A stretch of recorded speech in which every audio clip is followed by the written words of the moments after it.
Assalamualaikum warahmatullahi wabarakatuh.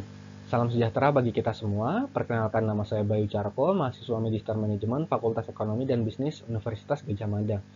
Pada kesempatan kali ini saya akan mempresentasikan hasil tesis saya yang berjudul Estimasi Nilai Wajar Saham PT Arci Indonesia dalam rangka IPO tahun 2021 dengan dosen pembimbing Bapak Edi Junarsin, PhD, CFP. Salah satu komoditas yang banyak diminati oleh investor yang digunakan sebagai alat investasi adalah emas. Dikarenakan emas merupakan salah satu komoditas yang masuk dalam kategori aset safe haven. Bersumber dari esdm.go.id, harga emas dunia selama 10 tahun terakhir mengalami pergerakan yang fluktuatif. Akan tetapi, jika pasar saham merosot, harga emas cenderung naik. Hal ini yang membuat emas menjadi aset safe haven sehingga banyak investor selain menginvestasikan dananya pada saham, juga memilih emas sebagai aset investasi. Bersumber dari gold.org, Indonesia sendiri masuk dalam daftar 10 negara penghasil emas terbesar di dunia dengan menduduki posisi 10 pada tahun 2020. Sementara untuk wilayah Asia, Indonesia menempati urutan kedua sebagai negara penghasil emas terbesar setelah Cina. PT Arci Indonesia sendiri merupakan salah satu produsen emas murni terbesar di Indonesia dan Asia Tenggara. PT Arci ingin melakukan IPO pada tahun 2014, akan tetapi dikarenakan harga emas yang kurang mendukung, pada saat itu maka rencana untuk melakukan IPO pun ditunda dan baru bisa terrealisasikan di tahun 2021. PT Arci mulai melantai di Bursa Efek Indonesia pada tanggal 28 Juni 2021 dengan melepas 3,7 miliar lembar saham atau sebesar 15% dari modal ditempatkan dan disetor penuh setelah penawaran umum. Tujuan dari PT Arci melakukan IPO adalah untuk memperkuat permodalan perusahaan. Seluruh dana dari hasil IPO akan dialokasikan sebagian untuk melunasi pokok hutang bank, serta mengembangkan dan mengakselerasi rencana pertumbuhan bisnis, sekaligus meningkatkan tata kelola perusahaan. Harga saham PT Arci ditawarkan sebesar Rp750, namun 30 hari setelah IPO, harga saham PT Arci turun di angka Rp645 dan terus mengalami penurunan hingga saat ini. Tercatat pada tanggal 7 Desember 2021, harga saham PT Arci terus turun di harga Rp555 pada saat closing. Berdasarkan uraian latar belakang, maka peneliti ingin melakukan estimasi nilai wajar saham pada saham PT Arci terkait IPO yang akan dilakukan tahun 2021. Pertanyaan penelitian pada penelitian ini adalah, yang pertama, berapakah estimasi nilai wajar saham PT Arci Indonesia dalam rangka IPO dengan metode diskon cash flow? Yang kedua, apakah nilai wajar saham PT Arci Indonesia dalam rangka IPO under value atau over value? Tujuan dari penelitian ini adalah menganalisis dan mengestimasi nilai intrinsik saham PT Arci pada saat melakukan IPO. Manfaat penelitian pada penelitian ini adalah memberikan tambahan literatur dalam perkembangan ilmu pengetahuan mengenai estimasi nilai wajar saham terutama pada perusahaan yang bergerak dalam industri pertambangan. Yang kedua, memberikan referensi bagi investor untuk membeli saham saat IPO. Dengan nilai saham yang wajar, maka akan memberikan keuntungan baik bagi investor maupun emiten yang melakukan transaksi saat IPO dan dapat meningkatkan minat investor untuk berinvestasi dalam pasar modal di Indonesia. IPO merupakan penjualan saham yang pertama kali kepada publik yang dilakukan oleh perusahaan tertutup. Saham merupakan tanda penyertaan atau pemilikan seseorang atau badan dalam suatu perusahaan atau perseroan terbatas. Nilai adalah suatu opini dari manfaat ekonomi dari kepemilikan aset atau harga yang paling mungkin dibayarkan untuk suatu aset dalam pertukaran, sehingga nilai bukan merupakan suatu fakta. Harga adalah jumlah yang diminta, ditawarkan, atau dibayar untuk suatu aset. Mengutip dari Cooper dan Schindler tahun 2014, desain penelitian terdiri dari perencanaan, pengumpulan, pengukuran, dan analisis data. Jenis penelitian yang digunakan adalah penelitian kuantitatif. Menurut Arikunto tahun 2010, penelitian kuantitatif adalah penelitian yang menggunakan banyak nilai numerik, mulai dari pengumpulan data hingga interpretasi data yang diperoleh dan penyajian hasil. Data yang digunakan yaitu data makroekonomi dan industri, mencakup data PDB, statistik industri terkait, dan undang-undang terkait. Data persen pembanding yang digunakan yaitu PT Merdeka Copper Gold Tbk, PT Antam Tbk, PT Agincorp Resource Tbk, PT J Resource Asia Pasifik Tbk, dan PT Bumi Resource Tbk. Jenis dan sumber data yang digunakan pada penelitian ini merupakan data sekunder. Data yang digunakan diambil dari laporan keuangan yang telah diaudit pada periode 2016-2020. Seluruh data berasal dari website IDX dan situs resmi PT Arci Indonesia. Teknik pengumpulan data, teknik perolehan data yang digunakan adalah dengan melakukan studi dokumenter. Untuk metode analisis data pada penelitian ini menggunakan top-down analysis. Proses tahapan awalnya adalah menganalisis kondisi makroekonomi, analisis industri, dan analisis perusahaan. Setelah itu akan dilakukan perhitungan penilaian perusahaan dengan metode DCF dengan model FCFE dan FCFF. PT Arci merupakan salah satu produsen emas murni terbesar di Indonesia dan Asia Tenggara. PT Arci menjalankan usaha pertambangan emas melalui anak perusahaannya PT Meresoputan Mining dan PT Tambang Tondano Nusa Jaya. PT Arci memiliki rekam jejak yang solid dalam eksplorasi, penemuan pengembangan, dan operasi. Visi PT Arci adalah menjadi perusahaan pertambangan bertaraf internasional dengan biaya terendah dan terintegrasi penuh di Asia Tenggara, memberikan keuntungan yang tinggi kepada semua pemangku kepentingan. Misi PT Arci adalah mengimplementasikan praktik industri terbaik dan mengoptimalkan operasi saat ini. Kedua, peluang untuk menambah nilai pada logam lain dan layanan terkait pertambangan lainnya. Kemudian memaksimalkan nilai pemegang saham dengan memanfaatkan aset, keahlian, keterampilan, dan pengalaman.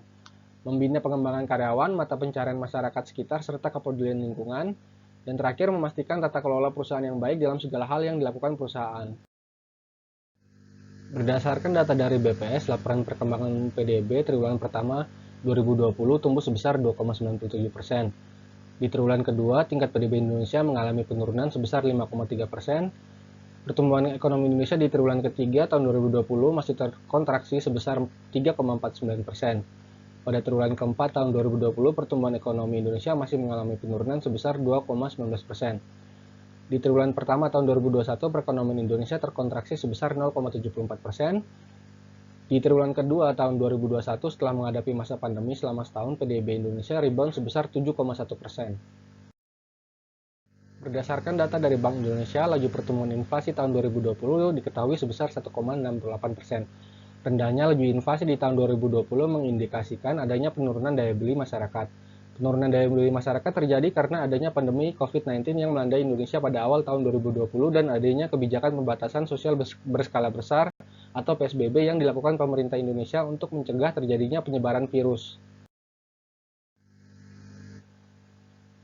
Kebijakan moneter yang dikeluarkan Bank Indonesia pada akhir tahun 2020 yaitu menurunkan suku bunga acuan atau BI 7-day reverse repo rate menjadi 3,75%. Memasuki pada triwulan pertama di tahun 2021, Bank Indonesia kembali menurunkan suku bunga acuannya sebanyak 25 basis poin menjadi 3,50% atau turun sebanyak 150 poin sejak tahun 2020.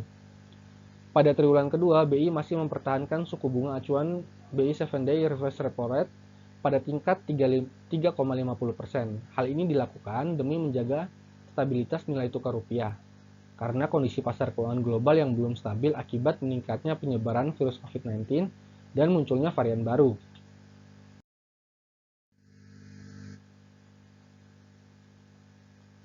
Tahun 2021 nilai rupiah kembali melemah pada level 14.525 rupiah per USD per 31 Maret 2021. Kemudian pada bulan Mei 2021 nilai rupiah kembali melemah dan ditutup pada level 14.292 rupiah.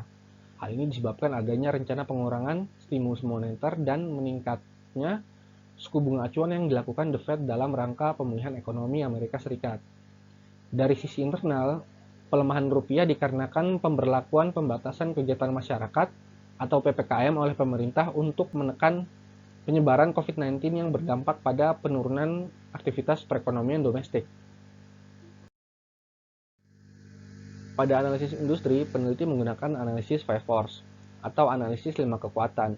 Tujuan digunakan 5 force adalah untuk menganalisa lingkungan eksternal perusahaan agar mengetahui kondisi pada suatu industri, sehingga dapat mengukur kemampuan perusahaan. Kategori pertama yang akan kita bahas adalah ancaman pendatang baru.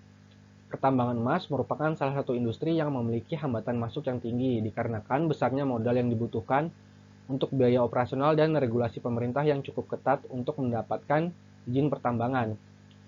Di samping itu, para pemain lama di industri ini sudah memiliki jaringan distribusi yang kuat serta pengalaman yang lebih baik dari sisi pelanggan, Para pelanggan pada industri emas ini memiliki loyalitas yang tinggi dan preferensi merek tertentu atau produk yang sudah dikeluarkan oleh pemain lama. Kategori berikutnya adalah ancaman produk substitusi. Produk pengganti dalam industri emas tergolong rendah karena belum ada barang yang bisa mengganti keberadaan emas. Seperti yang kita tahu, emas sendiri merupakan alat investasi yang nilainya tergolong stabil, dan emas juga sebagai alat untuk menentukan nilai tukar dengan mata uang negara lain. Di samping itu, para konsumen tidak memiliki banyak pilihan untuk berpindah ke barang pengganti selain emas jika dilihat dari segi kualitas material. Pada kekuatan daya tawar pembeli, berdasarkan analisis Fivers, tergolong tinggi disebabkan oleh beberapa hal. Yang pertama, kualitas dan harga emas yang sudah terstandarisasi sehingga produsen emas manapun akan menjual emas dengan kualitas yang sama sesuai harga yang berlaku saat itu. Walaupun informasi harga dan kualitas emas dapat diperoleh oleh pembeli dikarenakan melimpahnya informasi di internet, kemampuan pembeli untuk berpindah ke kompetitor masih tergolong rendah, dikarenakan biaya yang harus dikeluarkan oleh pembeli tergolong tinggi atau harganya tidak berbeda jauh. Pada kekuatan daya tawar pemasok atau bargaining power of supplier, pada industri pertambangan emas tergolong lemah karena pada industri pertambangan emas umumnya perusahaan-perusahaan yang ada sebagian besar melakukan integrasi ke belakang atau memiliki anak usaha yang memfasilitasi seluruh operasional yang ada. Kemudian persaingan antar perusahaan dalam industri pertambangan emas bisa dibilang tergolong tinggi karena banyaknya jumlah perusahaan tambang di Indonesia dan perusahaan-perusahaan tersebut memiliki biaya tetap yang tinggi dalam hal operasional perusahaan. Selain dari banyaknya perusahaan tambang emas di Indonesia, yang menyebabkan kompetensi di industri ini tergolong tinggi adalah pembeli tidak mudah berpindah ke brand lain dan permintaan produk naik secara perlahan.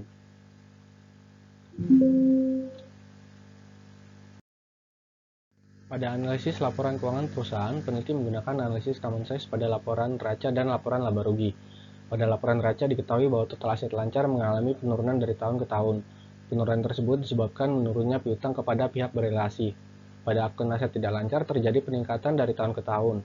Meningkatnya aset tidak lancar disebabkan oleh meningkatnya aset tetap dan penambahan properti pertambangan serta aset eksplorasi dan evaluasi. Kemudian total liabilitas perusahaan meningkat dari tahun ke tahun. Kemudian pada akun ekuitas mengalami penurunan pada tahun 2020. Penurunan tersebut disebabkan oleh penurunan laba ditahan. Terdapat beberapa asumsi penilaian sebelum dilakukannya evaluasi. Yang pertama, pertumbuhan pendapatan perusahaan pada periode 2021 sampai dengan 2025 diasumsikan meningkat sebesar 4,95%. Periode 2026 dan seterusnya diasumsikan perusahaan sudah memasuki tahap constant growth. Tingkat pertumbuhan stabil diasumsikan sebesar 2,83% per tahun. Tarif pajak yang digunakan sebesar 25%. Beta persen pembanding yang digunakan adalah perusahaan-perusahaan terbuka yang bergerak dalam industri atau memiliki karakteristik yang sama. Nilai beta saham perusahaan pembanding diperoleh dari pevindo.com.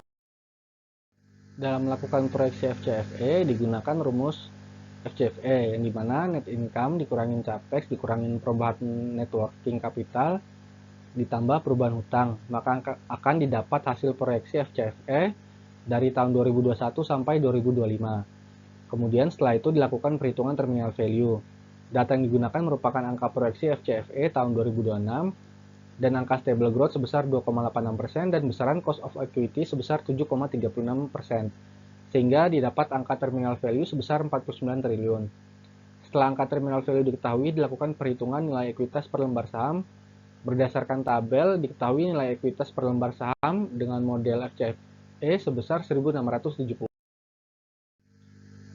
Untuk menghitung proyeksi FCFF digunakan rumus FCFF, yang dimana EBIT dikalikan 1 min tax rate ditambah depreciation dikurangin capex dikurangin perubahan working capital, maka didapat hasil proyeksi FCFF dari tahun 2021 sampai 2025. Kemudian dilakukan perhitungan untuk menghitung terminal value. Data yang digunakan merupakan data proyeksi FCFF tahun 2026 dan angka stable growth sebesar 2,86% dan WACC sebesar 7,75%, sehingga didapat angka terminal value sebesar 53 triliun. Setelah terminal value diketahui, langkah selanjutnya melakukan perhitungan nilai perusahaan per lembar saham. Berdasarkan tabel yang ditampilkan, diketahui nilai perusahaan per lembar saham sebesar 1.565. Setelah dilakukan rekonsiliasi nilai antara dua model dan setelah dikurangi DLOC dan DLOM, maka didapat nilai wajar saham PTRC sebesar Rp906. Nilai batas atas sebesar 974 dan batas bawah sebesar 838. Kesimpulan dari penelitian ini adalah metode FCFE memberikan hasil sebesar 1670 dan metode FCFF sebesar 1565. Kemudian hasil rekonsiliasi nilai didapat hasil sebesar Rp906. Dapat dikatakan harga tersebut masih under value karena harga saat IPO sebesar Rp750. Saran dari peneliti bagi PT Archie agar penelitian ini dapat menjadi bahan pertimbangan perusahaan. Bagi investor diharapkan mampu memberikan informasi dalam pengambilan keputusan untuk membeli saham PT Archie. Sekian pemaparan dari saya. Mohon maaf apabila ada kesalahan ataupun kekurangan sebelumnya. Terima kasih atas perhatiannya.